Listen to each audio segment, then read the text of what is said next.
नमस्कार. TET qualified teacher या आपल्या युट्यूब चॅनलवर तुम्हा सर्व अभियोग्यता धारकांचं सहर्ष स्वागत. बघा, आपण सर्वजण आता प्रेफरन्स कधी येणार याची वाट पाहतोय आणि त्याचसोबत आज एक शासन निर्णय जारी झालेला आहे. तर सगळ्या आपल्या अभियोग्यता धारकांसाठी अतिशय आनंददायी असा हा शासन निर्णय आहे. तर काय आहे हा शासन निर्णय? मी आपल्या युट्यूब चॅनलच्या कम्युनिटी पोस्टमध्ये थोड्या वेळापूर्वी टाकलेला आहे, तो तुम्ही व्यवस्थित वाचून घ्या. तर बघा, त्या शासन निर्णयामध्ये काय सांगितलेलं आहे की आतापर्यंत ज्या सेमी इंग्रजीच्या शाळा आहेत त्या सेमी इंग्रजीच्या शाळांवर फक्त बी.एड इंग्रजी माध्यमातून केलेले, म्हणजे आपली जी व्यावसायिक अर्हता ही इंग्रजी माध्यमातून जर केलेली असेल, पूर्ण झालेली असेल, बी.एड असेल, डी.एड असेल, तरच त्या अभियोग्यता धारकाला सेमी इंग्रजीच्या जागेवर संधी मिळत होती.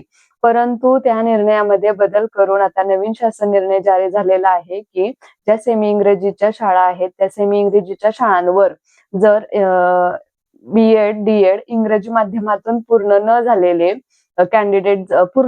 कॅन्डिडेट जर मिळाले नाहीत, तर अशा शाळांमध्ये 12वी सायन्स मधून केलेले उमेदवार किंवा बी.एससी केलेले, एम.एससी केलेले, त्याचबरोबर बी.ए इंग्लिश, एम.ए इंग्लिश ह्या डिग्री घेतलेल्या, हे क्वालिफिकेशन असणाऱ्या सर्व अभियोग्यता धारकांना या जागांवर आता संधी दिली जाणार आहे.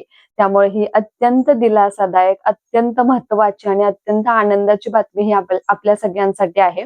बघा, आता हळूहळू प्रेफरन्स जनरेट होणार आहेत. ह्या आठवड्याभरामध्ये नक्की आपल्याला प्राधान्यक्रमाची संधी मिळणार आहे. तर ते प्राधान्यक्रम सुरू होण्या अगोदर हळूहळू एक एक नियम जारी होतील. त्यातलाच हा पहिला नियम आता आपल्या समोर आलेला आहे.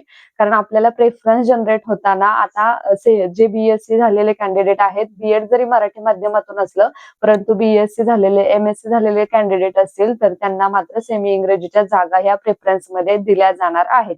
त्यासाठीचा हा शासन निर्णय, ही गोष्ट क्लिअर होण्यासाठी आजचा हा शासन निर्णय होता. याचबरोबर बघा, एक 55-60 चा निर्णय सुद्धा येणं अपेक्षित आहे. तर आपण सर्वजण वाट पाहूया की या 55-60 टीईटी मधील, जो की सुप्रीम कोर्टाने दिलेला हा निर्णय आहे 55-60 चा, तर त्या निर्णयावर काय शासन निर्णय घेते भरती करण्यापूर्वी हे सुद्धा पाहणं तितकंच महत्वाचं आहे. तर त्या सुद्धा निर्णयाची आपण वाट पाहूयात की काय होतं ह्या 55-60 च्या निर्णयाचं.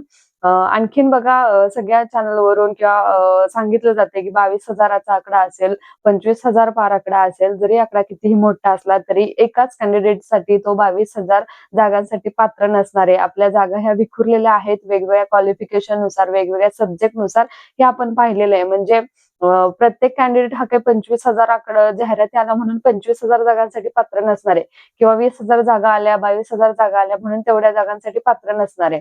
कारण प्रत्येकाचं क्वालिफिकेशन, प्रत्येकाचं समांतर आरक्षण, प्रत्येकाची कॅटेगरी, त्याचबरोबर त्या विषयाच्या जागा, हे सगळं महत्वाचं आहे. टीईटी पात्र आहे का, किंवा टीईटी पेपर 1 पात्र आहे का, टीईटी पेपर 2 पात्र आहे का, पोस्ट ग्रॅज्युएट झालेला कॅन्डिडेट आहे का, ह्या सगळ्यामध्ये हा जो आकडा येतोय, हा आकडा विखुरला जाणार आहे. म्हणजे आपण काही एक ठराविक लिमिटेड जागांसाठीच पात्र असणार आहोत. तर महत्वाचं म्हणजे ऍक्च्युअल ज्यावेळेस प्रेफरन्स येतील, ज्यावेळेस जाहिराती येतील, त्यावेळेसच आपल्याला हे सांगता येईल की आपण नक्की किती जागांसाठी पात्र असणार आहोत, कोणत्या कॅटेगरीसाठी किती जागा येणार आहेत. हे आता आपण कोणताही अंदाज लावू शकत नाही. आकडा जरी कितीही मोठा आला आणि कितीही लहान आला तरी आपण आपला सेफ स्कोर सांगू शकत नाही. कारण हे सगळं डिपेंड आहे त्या येणाऱ्या आपल्या सब्जेक्टच्या जागांवर आणि आपल्या विषयाच्या जागांवर. तर पाहूयात आता आज जो निर्णय आलेला आहे त्यानंतर कोणता निर्णय येतोय, आणि लवकरच आपल्या सर्वांसाठी प्राधान्यक्रम हे सुरू होतील. आपल्या शिक्षक भरतीच्या नवीन नवीन अपडेट पाहण्यासाठी आपल्या चॅनलला नक्की सबस्क्राईब करून ठेवा. धन्यवाद.